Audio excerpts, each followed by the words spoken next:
Lanjut lagi mengenai pembahasan kita nih mengenai galau-galauan anak muda. Kita lanjut lagi yuk sama yang ada di rumah yuk. Apalagi zaman sekarang ya anak-anak milenial tuh suka insecure. Wah, insecure. Insecure. Suka insecure bukan bersyukur gitu ya. Banyak hal insecure dari tubuhnya, dari mungkin kepintarannya tuh ngerasa kurang ini kurang itu.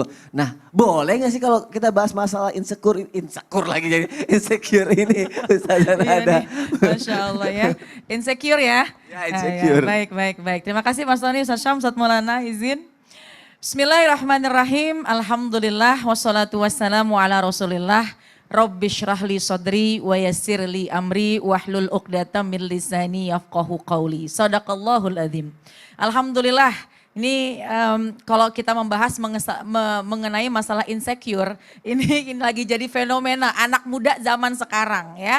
Pokoknya sedikit-sedikit ngerasa nggak percaya diri, sedikit-sedikit insecure. Aduh itu bahasa tuh kayaknya baru ada di zaman sekarang ya, insecure. Dan bahkan ibu-ibu yang zaman dulu itu apa sih artinya gitu ya. Padahal artinya ya adalah hal yang tidak merasa aman pada dirinya. Dan juga merasa bahwa orang lain itu lebih memiliki lebih daripada dirinya sehingga ya nggak percaya diri.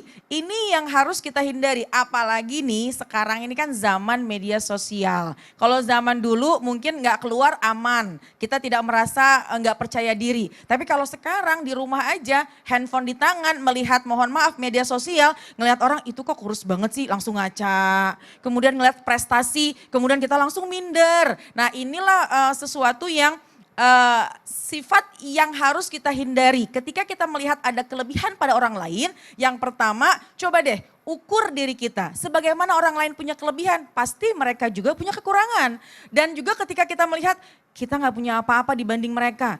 Kemudian melihat lagi status yang lain, kok kayaknya dia lebih maju, dia lebih hebat, dia lebih. Dan kita nggak punya apa-apa, ingatlah ketika seandainya kita melihat kekurangan, Allah pasti akan menciptakan, Allah akan pasti akan memberikan kelebihan pada diri kita. Dan kita manusia ini diciptakan dalam keadaan yang sudah sebaik-baik bentuk.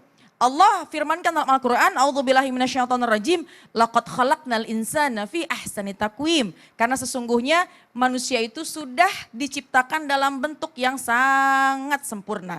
Jadi kalau sekiranya rasa nggak percaya diri dalam sekejap boleh aja, manusiawi. Ya Allah kok dia lebih sukses sementara saya ada di sini, tidak ada perkembangan. Yang harus dilakukan termotivasi apabila melihat kelebihan orang lain.